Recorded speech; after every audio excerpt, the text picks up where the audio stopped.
প্রিয় দর্শক, আসসালামু আলাইকুম। আপনারা সবাই কেমন আছেন? আলহামদুলিল্লাহ, আপনাদের দোয়ায় আমি অনেক ভালো আছি।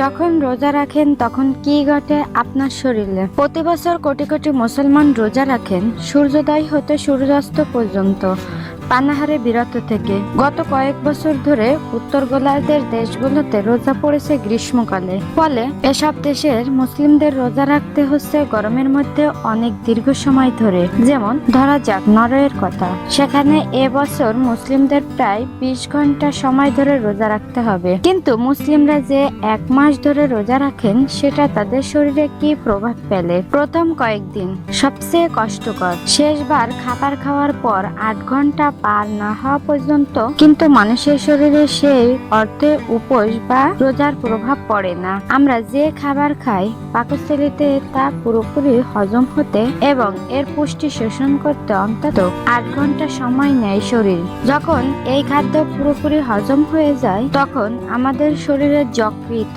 এবং মাংসপেশিতে সঞ্চিত থাকে যে গ্লুকোজ, সেটা থেকে শক্তি নেওয়ার চেষ্টা করে। শরীর যখন এই চর্বি খরচ করতে শুরু করে, তা আমাদের ওজন কমাতে সাহায্য করে। এটি কোলেস্টেরলের মাত্রা কমায় এবং ডায়াবেটিসের ঝুঁকি কমায়। তবে যেহেতু রক্তে সুগার বা শর্করার মাত্রা কমে যায়, সে কারণে হয়তো কিছুটা দুর্বল এবং ঝিঁকুনির ভাব আসতে পারে। এছাড়া কারো কারো ক্ষেত্রে মাথা ব্যথা, মাথা ঘোরা, বমি বমি ভাব বা নিঃশ্বাসে দুর্গন্ধ হতে পারে। এই সময়টাতেই আসলে শরীরে সবচেয়ে বেশি ক্ষুধা লাগে। 3 হতে 7 রোজা, পানি শূন্যতা থেকে সাবধান। প্রথম কয়েকদিন পর আপনার শরীর যখন রোজায় অভ্যস্ত হয়ে উঠেছে, তখন শরীরের চর্বি গলে গিয়ে তা রক্তের শর্করায় পরিণত হচ্ছে। কিন্তু রোজার সময় দিনের বেলায় যেহেতু আপনি কিছুই খেতে বা পান করতে পারছেন না, তাই রোজা ভাঙার পর অবশ্যই আপনাকে সেটার ঘাটতি পূরণের জন্য প্রচুর পানি পান করতে হবে, নইলে আপনি মারাত্মক পানি শূন্যতায় আক্রান্ত হতে পারেন। বিশেষ করে গরমের দিনে যদি শরীরে ঘাম হয়। আর যে খাবার আপনি খাবেন সেটাতেও যথেষ্ট শক্তিদায়ক খাবার থাকতে হবে, যেমন কার্বোহাইড্রেট, শর্করা এবং চর্বি। এটা ভারসাম্যপূর্ণ খাবার খুব গুরুত্বপূর্ণ, যেখানে সব ধরনের পুষ্টি, প্রোটিন, আমিষ, লবণ এবং পানি থাকবে। 8 হতে 15 রোজা, অভ্যস্ত হয়ে উঠেছে শরীর।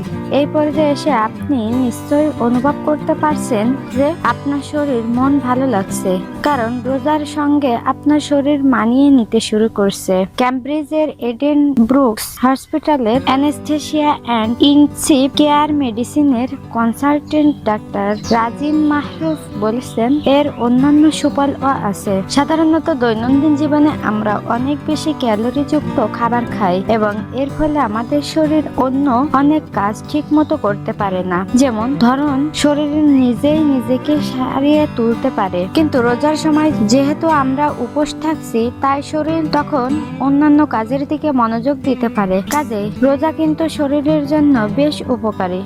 এটি শরীরের ক্ষত সারিয়ে তোলা বা সংক্রমণ রোধে সাহায্য করতে পারে। 16 থেকে হতে 30 রোজা, ভারমুক্ত শরীর। রমজান মাসের দ্বিতীয়ার্ধে আপনার শরীর কিন্তু পুরোপুরি রোজার সঙ্গে মানিয়ে নেবে।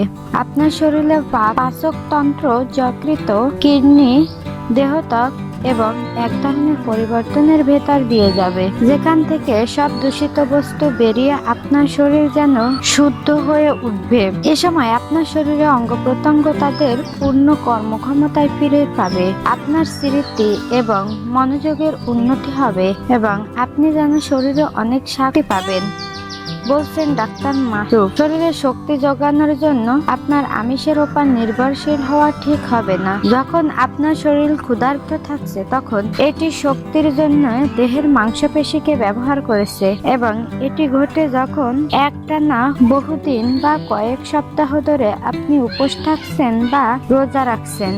যেহেতু রোজার সময় কেবল দিনের বেলাতে আপনাকে না খেয়ে থাকতে হয়, তাই আমাদের শরীরের চাহিদা মেটানোর জন্য যথেষ্ট খাবার এবং তরল বা পানীয় গ্রহণের সুযোগ থাকছে রোজা ভাঙার পর।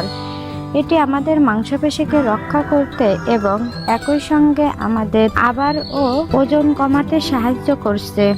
তাহলে রোজা রাখা কি স্বাস্থ্যের জন্য ভালো? ডাক্তার মাহরুফ বলেছেন, অবশ্যই।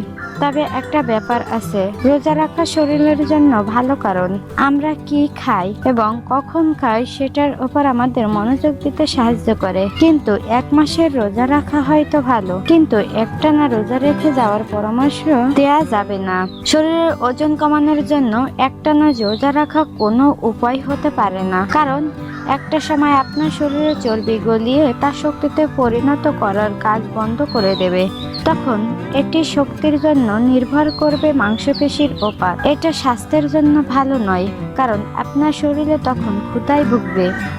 ডাক্তার মাহরুব বলেন, পরামর্শ হচ্ছে রমজান মাসের পর মাঝে মধ্যে অন্য ধরনের উপোস করা যেতে পারে, যেমন 5.2 ডায়েট, 5 দিন কম খেয়ে 2 দিন ঠিকঠাক মতো খাওয়া দাওয়া করা, যেখানে কয়েকদিন রোজা রেখে আবার স্বাস্থ্যসম্মতভাবে খাওয়া দাওয়া করা যেতে পারে।